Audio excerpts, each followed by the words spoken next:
प्यारे बच्चों, स्वागत है आपका हमारे चैनल प्रेम सत्य मैथ एजुकेटर में। आज हम अब साइंस के लिए बहुविकल्पीय प्रश्न लेके आए हैं। आइए हम देखते हैं उनके लिए। पहला क्वेश्चन हमने लिया है, निम्न में कौन सही नहीं है। 4 ऑप्शन दिए गए हैं, आपको चेक करना है कि ये विकल्प दिए उनमें कौन सा विकल्प सही नहीं है। तो पहला लिखा है, प्रकाश विद्युत चुम्बकीय तरंग है, बिल्कुल सही बात है। प्रकाश सीधी रेखा में गति करता है, ये भी बात सही है। प्रकाश अनुप्रस्थ तरंग है, ये भी बिल्कुल सही है। प्रकाश अनुदैर्ध्य तरंग है, तो ये ऑप्शन आपका कैसा होगा, गलत होगा। ठीक है, तो यही आपका कैसा हो जाएगा, गलत ऑप्शन, इसको आपको टिक करना है। नेक्स्ट है, समतल दर्पण की फोकस दूरी होती है, क्या शून्य होती है, क्या अनंत होती है, क्या 25 सेंटीमीटर होती है, क्या -25 सेंटीमीटर होती है। तो इसका आंसर कौन सा बन जाएगा, अनंत। जो समतल दर्पण होता है उसकी दूरी होती है अनंत। नेक्स्ट क्वेश्चन है बेटा, समतल दर्पण द्वारा निर्मित प्रतिबिंब का आवर्धन होता है। तो ध्यान रखना बेटा, जो समतल दर्पण होता है उसके द्वारा जो निर्मित प्रतिबिंब बनता है उसका आवर्धन सदैव 1 होता है। कितना होता है, 1 होता है, ये आपको ध्यान रखना है। नेक्स्ट क्वेश्चन हमने लिया है, यदि किसी वस्तु को एक दर्पण के सामने निकट रखने पर प्रतिबिंब सीधा बने किंतु प्रतिबिंब उल्टा प्रतिबिंब बने तो वह दर्पण होगा। कैसा होगा, समतल दर्पण, अवतल दर्पण, उत्तल दर्पण, उपरोक्त में से कोई नहीं। तो आपका आंसर कौन सा बनेगा, अवतल दर्पण। वह दर्पण कैसा होता है, अवतल होता है। ठीक है। नेक्स्ट क्वेश्चन है, किसी दर्पण द्वारा प्रतिबिंब आभासी सीधा तथा आवर्धित प्रतिबिंब बनता है, वह स्थिति कौन सी होगी। ठीक है, तो बेटा 4 ऑप्शन दिए गए हैं, ध्रुव और फोकस के बीच, फोकस तथा वक्रता केंद्र के बीच, वक्रता केंद्र पर, वक्रता केंद्र के पीछे। तो बेटा इस तरीके का जो क्वेश्चन, जो प्रतिबिंब बनता है, जो वस्तु की स्थिति होगी वो ध्रुव और फोकस के बीच में होती है। तो इसके लिए आपका पहला ऑप्शन सही हो जाता है। नेक्स्ट है, किसी बिंब का अवतल दर्पण द्वारा बना प्रतिबिंब आभासी सीधा व बिंब से बड़ा पाया गया वस्तु की स्थिति कहाँ होनी चाहिए। तो इसके लिए 4 ऑप्शन दिए गए हैं, एनसीईआरटी में आया हुआ क्वेश्चन है। मुख्य फोकस तथा वक्रता केंद्र के बीच में, वक्रता केंद्र पर, वक्रता केंद्र से परे, दर्पण के ध्रुव तथा मुख्य फोकस के बीच में। तो यही ऑप्शन आपका कैसा बन जाएगा, सही बन जाएगा। डी ऑप्शन आपका सही हो जाएगा। नेक्स्ट क्वेश्चन है,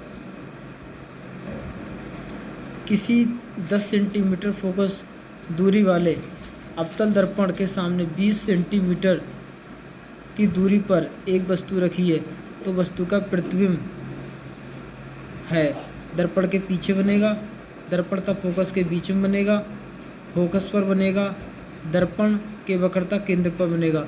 तो यही आपका ऑप्शन कैसा हो जाएगा, सही हो जाएगा। तो दर्पण के वक्रता केंद्र पर इसका प्रतिबिंब बनेगा।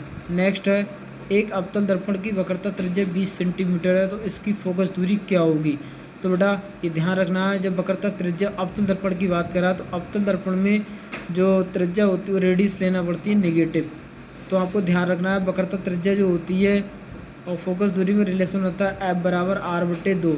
तो यहाँ से आपका आंसर -10 सेंटीमीटर सही जाएगा। नेक्स्ट क्वेश्चन है, एक उत्तल दर्पण की फोकस दूरी, उसकी वक्रता त्रिज्या 32 सेंटीमीटर, तो बताओ फोकस दूरी क्या होगी।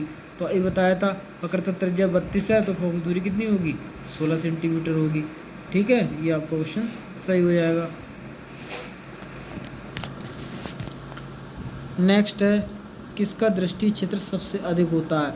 तो बेटा ध्यान रखना है कि जो उत्तल लेंस होता है उसका, उत्तल जो दर्पण होता है उसका जो दृष्टि क्षेत्र होता है वो सबसे अधिक होता है। नेक्स्ट है, उत्तल दर्पण से बनने वाले प्रतिबिंब की प्रकृति होती है। तो उत्तल दर्पण द्वारा प्रतिबिंब बनता है, उसकी जो प्रकृति होती है वो आभासी व सीधा बनता है। कैसा बनता है, आभासी व सीधा बनेगा। नेक्स्ट है, किसी दर्पण से आप चाहें कितनी ही दूरी पर खड़े हों, आपका प्रतिबिंब सदैव सीधा प्रतीत होता है, वह समतल होगा। तो बेटा ये जो दर्पण होगा आपका या तो समतल होगा या उत्तल होगा। नेक्स्ट क्वेश्चन है, हमारे पास कितना आया हुआ क्वेश्चन है, देखिए 2011 में 12, 13, 14, 16, 19, 20 में आया है। ठीक है, तो ये भी आपको बहुत ही सिंपल क्वेश्चन है। एक उत्तल दर्पण की फोकस दूरी 10 सेंटीमीटर है, तो वक्रता त्रिज्या होगी। तो अब वक्रता त्रिज्या पूछ रहा है, तो फोकस दूरी की जो दोगुनी होती है वक्रता त्रिज्या, तो ये 20 सेंटीमीटर आपका आंसर हो जाएगा यहाँ पे। नेक्स्ट है, एक उत्तल लेंस द्वारा किसी वस्तु का वास्तविक उल्टा व बड़ा प्रतिबिंब बनने के लिए किसी वस्तु को रखना चाहिए। लेंस के फोकस पर लेंस से 2f पर, लेंस से f और 2f के बीच में, 2f से अनंत के बीच। तो बेटा इसमें आपका जो प्रतिबिंब होगा वो लेंस से f तक 2f के बीच में बनेगा। ठीक है, तो आपसे सी ऑप्शन यहाँ पे सही जाता है। नेक्स्ट है, कांच का अपवर्तनांक अधिकतम होता है। तो बेटा ध्यान रखना है, कांच का अपवर्तनांक जो अधिकतम होता है वो बैंगनी रंग के लिए होता है। नेक्स्ट क्वेश्चन है, गोलीय दर्पण की फोकस दूरी f वक्रता त्रिज्या r में आवेश संबंध होता है। तो आपको ध्यान रखना है बेटा, ये r बराबर 2f होता है। r बराबर फोकस वक्रता त्रिज्या होती है फोकस दूरी की दोगुनी होती है। इसी पे आधारित कई सवाल अभी आपको करवाए गए हैं। ये सूत्र आपको बहुत याद रखना है, ये कहीं ना कहीं बहुत ही आपके लिए इम्पोर्टेंट है। नेक्स्ट है, यदि आपतन कोण I परावर्तन कोण R हो तब अपवर्तित किरण विचलित होगी। किस तरह की विचलित होगी, तो इसके लिए फार्मूला बनेगा I minus R। Next question हो जाएगा, दो माध्यमों के सीमा पृष्ठ पर एक प्रकाश किरण लंबवत आपतित होती है, तो अपवर्तन कोण जो होगा वो कहाँ पे होगा, वो 0 डिग्री पे होगा। कहाँ होगा, 0 डिग्री। याद रखना है आपको अच्छे से। निम्न में से कौन सा पदार्थ लेंस बनाने में प्रयुक्त नहीं किया जा सकता, जल, प्लास्टिक, कांच, मिट्टी। तो बेटा जल का ही प्रतिबिंब बन जाता है, कांच का ही बन जाता है, मिट्टी का प्रतिबिंब नहीं बनता है, प्लास्टिक का। तो आपका आंसर कौन सा ही हो जाएगा, मिट्टी। एक गोलीय दर्पण की किसी गोलीय दर्पण तथा किसी पतले गोलीय लेंस दोनों की फोकस दूरी -15 सेंटीमीटर है, तो दर्पण तथा लेंस समता होगा। कैसा होगा, एनसीईआरटी में आया हुआ क्वेश्चन है, इंपॉर्टेंट है। तो दोनों कैसे होंगे, दोनों अवतल होंगे। कैसे होंगे, अवतल। नेक्स्ट है, किसी शब्दकोश में पाए जाने वाले छोटे अक्षरों को पढ़ते समय आप में से कौन सा लेंस पसंद करेंगे।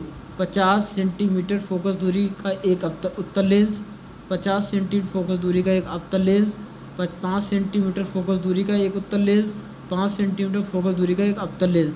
तो बेटा जो इस तरह की कंडीशन होती है शब्दकोश डिक्शनरी पढ़ने के लिए जो हम लेंस यूज़ करते हैं वो 50 सेंटीमीटर फोकस दूरी वाला अवतल लेंस हम यूज करते हैं। तो मैंने इस वीडियो में 21 क्वेश्चन लिए थे।